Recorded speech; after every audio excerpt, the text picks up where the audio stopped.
Olá a todos, sejam muito bem-vindos a mais um episódio do podcast Expresso Consciência. Meu nome é Liliane, eu sou engenheira especialista em inovação sustentável e fundadora da Smart Cycle.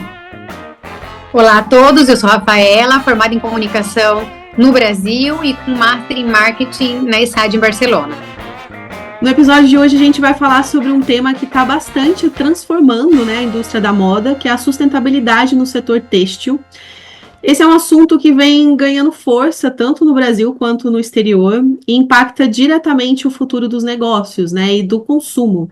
Então, para aprofundar nessa conversa, a gente trouxe hoje uma convidada muito especial, Érica Miranda. Ela é formada no Instituto Marangoni de Milão em Fashion and Luxury Brand Management, com especialização em liderança e performance no setor de luxo. Seja muito bem-vinda, Érica. Obrigada, meninas, pelo convite. É um prazer estar aqui com vocês para a gente conversar de um tema que eu amo, que é a moda. E para começar, a gente quer conhecer um pouco mais da sua história e toda a sua trajetória, Érica. Então, o que te levou a especializar nesse mundo da moda e como que foi essa sua experiência? Desde pequena, eu sempre fui apaixonada por moda. Porém, eu tinha muito claro que eu não iria ser uma boa designer, porque eu nunca soube desenhar e eu sempre fui muito ruim de manualidades. Porém, eu levo na veia, digamos que um sangue mais para negociação e para toda essa parte de comércio. Então, eu sabia que eu gostava de moda, mas eu não sabia mais ou menos aonde me inserir nesse mercado. Então, com o tempo, eu comecei a buscar universidades. E lá para 2010, só existiam 2 universidades no mundo que ofereciam cursos mais de gestão relacionado ao setor de luxo, porque era algo muito novo, ainda estava começando. Existia mais na Europa, mas no Brasil nem tanto. Então, tinha como escolher entre Nova York e Milão, e acabei escolhendo Milão. Então, durante 15 anos, eu moro na Europa, já passei por diferentes países, e sem dúvida, eu continuo com esse amor por esse mercado um setor que é muito amplo, né? Não, bacana, é uma trajetória realmente, assim, bastante incrível, E a gente sabe que a indústria da moda é uma das mais poluentes do mundo, Então, o seu impacto ambiental, ele vai muito além daquilo que a gente imagina. Então, a gente está falando de uma cadeia produtiva que envolve um consumo massivo de água, o descarte excessivo dos tecidos também. Então, o fim de vida desses materiais também, eles têm que ser olhados, e o uso de químicos que poluem o solo e os rios. Então, o conceito da moda sustentável propõe repensar cada detalhe, do ciclo produtivo desses produtos. Então, Érica, como que você entende, assim, o que é a sustentabilidade no setor da moda? A sustentabilidade no mundo da moda, ela busca diminuir os impactos ambientais e sociais em toda essa cadeia produtiva. Ela busca recursos que sejam mais saudáveis em esses 2 aspectos, dos quais o impacto para a sociedade seja minimizado da melhor maneira possível. Então, tá desde o momento que o designer desenvolve a peça, desde o momento de escolha de materiais, que recursos naturais, vai ser algodão, vai ser poliéster, que fibra vai ser, esse transporte e distribuição do produto, até em que loja ele vai estar inserido, a embalagem dele, ele vai estar protegido através de um plástico ou através de um cartão. Esse cartão, ele é reciclável, ele não é reciclável, E o principal, que talvez seja um dos grandes, digamos, dilema é que vida útil esse produto vai ter, O descarte dele, aonde ele vai parar. Então, a sustentabilidade, ela trabalha com diferentes pilares, ela pode ser implementada de diferentes maneiras, mas o que ela busca é isso, minimizar esse impacto nesse setor. Érica, e de acordo com a Forbes, o poliéster é uma das fibras mais utilizadas no mercado da moda e é responsável pela emissão de 32 a 57 milhões de toneladas globais. Só que o que poucas pessoas sabem é que são necessários entre 200 e 500 anos para que essa fibra se descomponha no meio ambiente. E quando a gente fala, sobre os desafios da indústria têxtil, um dos fatores mais críticos é o crescimento do fast fashion e, mais recentemente, também do ultra fashion. Mas, na prática, Érica, o que significa esses conceitos, Explica um pouco para a gente o que significa cada coisa e como que eles influenciam o mercado, e o comportamento do consumidor. se tem algo que a moda ela é democrática. Então, o fast fashion ele surgiu nos anos 90 com essa intenção de democratizar a moda, né? Permitindo que mais pessoas tivessem acesso a essas tendências, que elas conseguissem pertencer a grupos sociais ou até a própria cultura, porque moda também é cultura, né? Então, o fast fashion ele se caracteriza por uma produção rápida, em massa, e com preços baixos, aonde ele vai entregar para o cliente tendências, das quais essas tendências podem durar meses ou estações, verão, inverno, outono, mas o que ele realmente traz é isso, é o desejo do rápido, né, de pertencer a essa tendência. Se eu tô fora, eu não pertenço a esse grupo.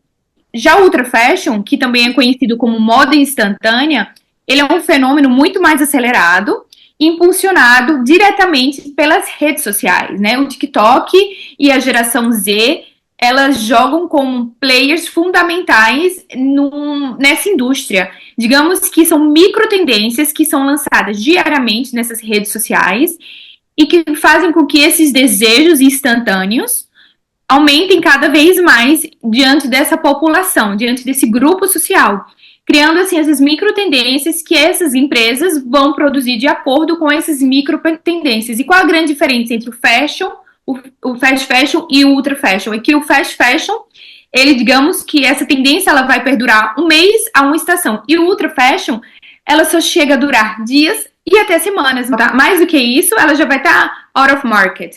Então é muito mais rápido, literalmente ultra.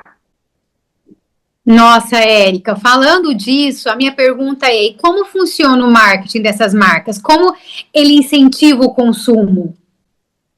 Sem dúvidas nenhuma, é um marketing literalmente agressivo.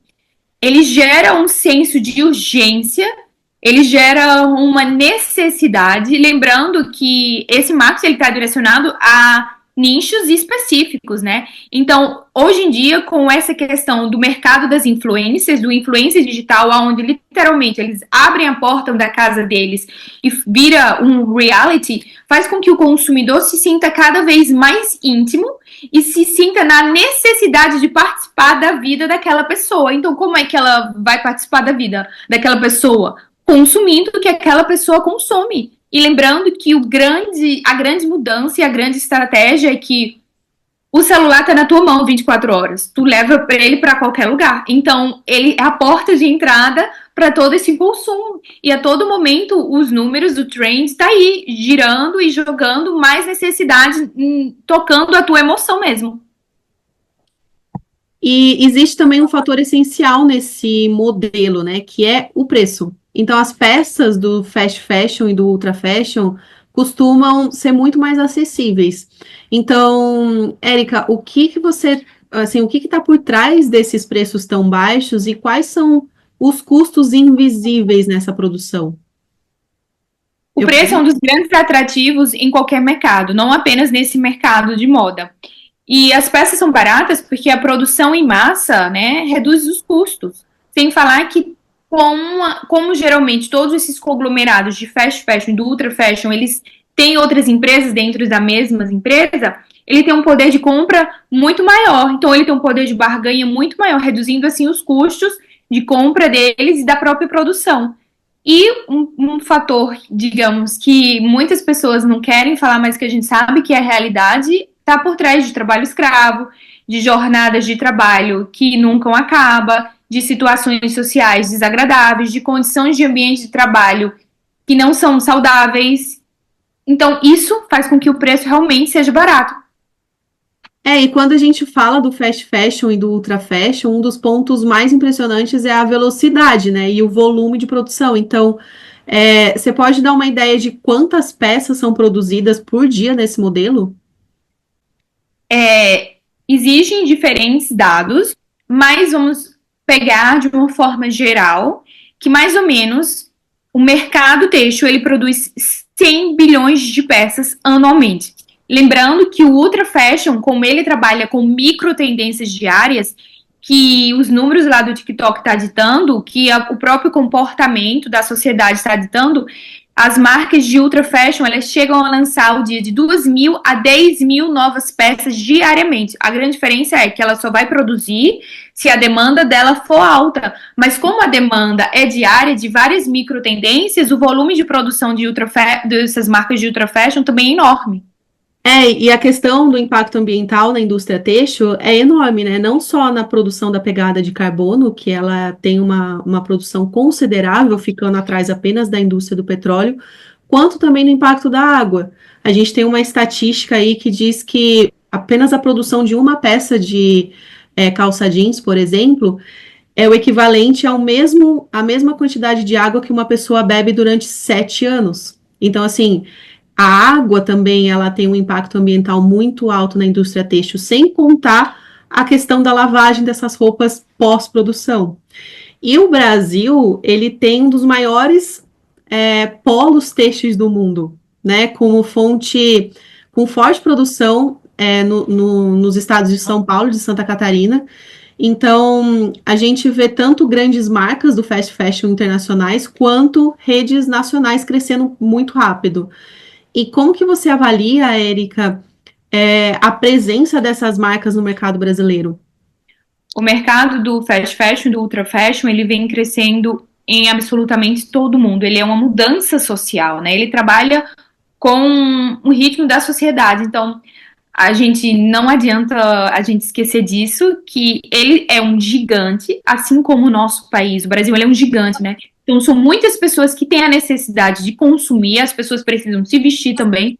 Então, a mesma problemática que a gente já citou anteriormente, que acontece aqui fora, acontece no nosso país também, né? A questão dos descartes, a questão da água, que às vezes acaba em rios, os microplásticos no oceano, as questões de redução da jornada laboral, a questão do trabalho, de selos orgânicos, de materiais que sejam recicláveis. Então, essa mesma problemática a gente pode trazer para o nosso cenário brasileiro também. Porém, existe, digamos que uma mudança, porque muitas marcas nacionais, né, e não só nacionais, como algumas dessas marcas também, buscam se aprimorar e, digamos, entrar nessa sustentabilidade, porque é algo fundamental para que essa moda perdure também. Então, Érica, além das grandes marcas, no Brasil nós temos o comércio popular, né? Que acontece na 25 de março, no Brás, em São Paulo e em outros polos têxteis do país. Como esses mercados se relacionam com a indústria fast fashion? Então, essa pergunta é super interessante porque a 25 de março, ela funciona como um coração têxtil do nosso país, né? A produção nem sempre é interna, ela também importa da Ásia principalmente, mas aqueles produtos que estão ali servem para ser distribuídos para pequenos lojistas de todo o nosso país, né? Então, todas as, digamos que não vou dizer todas, mas uma grande maioria viaja até São Paulo, faz a compra e depois ela é distribuída em todo o nosso país, através de mulheres que são empreendedoras, de pequenos lojistas. Também existem outros setores no nosso país que jogam um importante papel na indústria têxtil, como no Nordeste, Santa Cruz do Capibaribe, Caruaru, Toritama, na questão do aviamento, na questão do jeans. Então, o setor têxtil no nosso país, ele é importante, porque ele move, ele emprega, né, e serve de um grande pulso para mulheres que vão lá, pegam a sacolinha delas, escolhem essas peças, colocam nas lojas para mover a economia local, inclusive de pequenas cidades, que a gente sabe que o Brasil é gigante, né, de pequenas cidadezinhas distribuídas por todo o nosso país. E a gente sabe que a moda é democracia e ela tem diferentes níveis, né, desde o ultra, do fashion, do slow, do luxury, do urban luxury, e a gente sabe que existe diferentes níveis de consumidor. Então é importante a gente pensar que toda essa massa, né, que o nosso país tem uma população enorme, ela precisa estar vestida, ela precisa se vestir, mas a gente não pode pensar só no fato de vestir, a gente tem que lembrar também que a moda esse setor serve de liberdade para muitas mulheres que vão até São Paulo, que pegam a sacola delas, fazem a compra delas e de lá sai distribuindo para pequenas cidades, né, em todo o nosso país. Então, serve também como apoio a micro e até grandes empreendedores. Exatamente. O mais interessante é que entra também uma questão da biodiversidade brasileira, né, que ela pode ser um diferencial único no mundo da moda sustentável, por exemplo. Então, Enquanto muitos países eles dependem de matérias-primas sintéticas ou importadas, nós temos recursos naturais incríveis que pode revolucionar essa indústria. Então, a gente já tem um centro de distribuição bastante grande. Eu acho que é complementar também esse centro de produção a ser criado, sabe? A gente tem insumos que poucos lugares no mundo possuem. A grande questão é por que a gente ainda importa tanto material, né? Enquanto a gente poderia liderar essa transformação global em solução sustentável desenvolvida no próprio Brasil. Então, o Brasil ele tem um potencial de se tornar referência na moda sustentável, mas isso exige investimento, né? Exige inovação, exige principalmente um olhar estratégico para o nosso próprio mercado, né? A gente já criou um centro de distribuição bastante grande. Eu acho que falta um pouco essa parte também da questão da produção e saber usar isso a favor do próprio mercado brasileiro, né? A gente sabe que o modelo atual da indústria têxtil, ela gera um impacto enorme, né? Então, o que as empresas elas podem fazer na prática para se tornarem mais sustentáveis? Olha, Lili, tem um número de coisas que você pode fazer. Eu acho que o fundamental é saber a quantidade que tu está produzindo, porque isso é fundamental até para a própria empresa, para gestão de custos, né, e de gastos depois desnecessários. Mas eu acho que existe uma chave nisso, que é que tecido eu vou usar, que matéria-prima eu vou usar. Eu vou usar um algodão orgânico, eu vou tentar usar uma fibra mais natural, por mais que suba algo de preço, mas lá na frente eu vou trazer uma responsabilidade para a minha empresa também, né? O custo-benefício, é saber jogar entre esse custo-benefício, né? Mas não tá só na roupa, tá? Na minha loja, se eu tiver uma loja física, que várias fast fashions têm lojas físicas, eu posso usar material reciclado, eu posso usar a garrafa PET e para fazer móveis, posso usar meu VM, ser de cartão, posso fazer várias coisas, tem várias iniciativas para que isso possa mudar nos dias atuais. Com a ajuda da tecnologia, da digitalização, com a ajuda da inteligência artificial para buscar soluções, né, de um ambiente mais saudável, de um meio ambiente seguro. Existem várias opções. E muito se fala, assim, do papel das empresas na sustentabilidade, mas o consumidor também tem um impacto enorme, né? Então, como que o consumidor pode fazer esse consumo consciente e como que isso pode influenciar na transformação da indústria da moda? O consumidor, ele tem um poder nas mãos dele de mudar literalmente qualquer mercado. Ele que dita a tendência, ele que compra a tendência e ele que faz com que essa tendência mude e se espalhe. Então, ele tem como obrigação pensar antes de comprar. Será que eu vou usar essa peça, digamos, mais de 10 vezes, mais de 20 vezes, mais de 50 vezes, né? Será que realmente eu necessito essa peça? Que algodão eu vou comprar ou que tecido eu vou comprar? Eu sei que o preço joga muito forte, mas eu acho que nós, como consumidores, temos o poder de decisão nas nossas mãos. Então, sem dúvida, mudar a mentalidade do consumidor vai ser fundamental para que a sustentabilidade na moda venha a desenvolver um papel cada vez maior nos dias atuais, porque é extremamente necessário. Pois é, Érica, muitas pessoas acham que as nossas escolhas individuais não fazem diferença, né? Mas nós sabemos que isso não é verdade. Se a gente pensar nos reais impactos que o consumidor pode gerar ao adotar hábitos mais responsáveis, a gente pode concluir que é inegável que o principal agente de transformação na indústria da moda é o próprio consumidor, né? Que muitas vezes a gente fica cego pelas vitrines ou pelas promoções ou pelas próprias influencers, como foi citado anteriormente, né? E deixamos de lado ou nos esquecemos do impacto negativo que causa no meio ambiente, né? Então, a mudança do lado de quem consome é necessária e urgente. Então, existem soluções simples que podem ser eficazes. Por exemplo, tentar reduzir o número de peças de roupa que você compra por ano. Isso pode reduzir as emissões também, né? Se você compra 30, você pode tentar reduzir para 15 ou para 20. Isso vai de cada um, porque cada um sabe quantas peças consome por ano, né? Ou então, incentivar, né, conserto e reforma de peças existentes. Eu lembro que quando eu morava no Brasil, eu levava muita roupa para reformar, levava sapatos para arrumar nos sapateiros, nas costureiras. Agora aqui na Europa, como é tão caro o valor de um serviço de costureiros, de sapateiros, às vezes vale mais a pena você comprar uma peça nova do que reformar uma peça antiga, né? Então, a pergunta é, para a gente que quer consumir de forma mais consciente, o que a gente pode fazer? Como a gente pode identificar uma marca que é sustentável, né? Então, a gente tem que tentar dar preferência por materiais reciclados ou orgânicos, escolher empresas que tenham processos de fabricação mais eficientes em termos de energia e água, e que tenham práticas justas para os trabalhadores da indústria da moda, ou seja, sempre pensando na responsabilidade social corporativa mesmo. E eu acho que é fundamental também, e é até chique, a gente pensar antes de comprar. Eu preciso disso? Isso tem a ver com o meu estilo? Ou é apenas uma mera tendência? Porque nem sempre tendência, ela é moda. Porque moda, ela perdura para sempre. A tendência, ela vai embora, ela evapora, né? Então, assim, isso realmente vai me fazer feliz? Ou combina comigo? Esse simples fato de você pensar, eu tô vestida do quem eu sou ou eu tô fantasiada? Né, de uma outra pessoa, de uma tendência do que a sociedade me impõe. Esse simples fato de você pensar trabalha tanto na sua marca pessoal, como também ajuda o meio ambiente.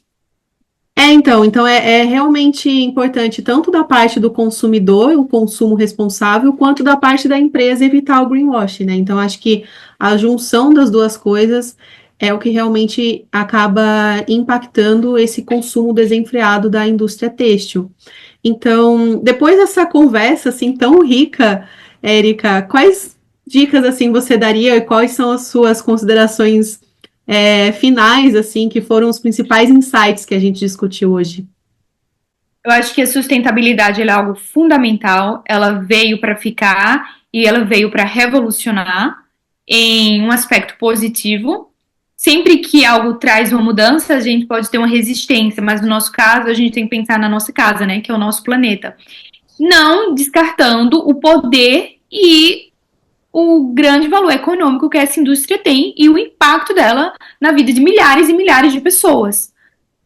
Também o consumo consciente, sem dúvida, ele vai mudar a sua forma de você ver a moda. Quando você pensa, de verdade, eu preciso disso, ou, como eu já falei anteriormente, ou é só um capricho, ou eu prefiro gastar mais dinheiro com algo que me vai durar um ano, ou algo que eu vou vestir 5 vezes, sabe? Então, acho que o poder está nas nossas mãos, e eu acho que vestir não tem que ter uma preocupação de, ai meu Deus, eu tô poluindo isso, aquilo. Eu acho que vestir já vem, é uma parte do nosso dia a dia, mas eu acho que tem que ser feito com uma consciência. Quando ele é feito com uma consciência, acaba sendo mais prazeroso e a gente acaba aportando esse grãozinho que a gente acha que nunca vai mudar em uma indústria que ela é gigante. Não, com certeza. E essa mensagem é super poderosa, Érica. Obrigada pela sua presença aqui. E para quem ouviu esse episódio e quer colocar a sustentabilidade em prática dentro do seu negócio, a gente tem uma oportunidade especial que a gente organiza workshops exclusivos de responsabilidade social corporativa, feito para as empresas que desejam implementar essa estratégia sustentável de uma forma concreta. Então, nós vamos explorar inovações, cases de sucesso, empresas que já estão sendo exemplos em questões de responsabilidade social corporativa, tudo com um olhar estratégico para que a sustentabilidade se torne um pilar de crescimento para a sua empresa. Bom, e para quem quiser ter acesso, a gente deixa o link aqui na descrição. E, Érica, muito obrigada pela sua participação, foi um prazer ter você aqui com a gente, foi muito especial. Obrigada a vocês, meninas, foi um prazer poder compartilhar um pouquinho, né, dessa indústria, que tem muito caminho ainda pela frente, mas sem dúvida é uma experiência super enriquecedora e que a gente pode fazer a diferença.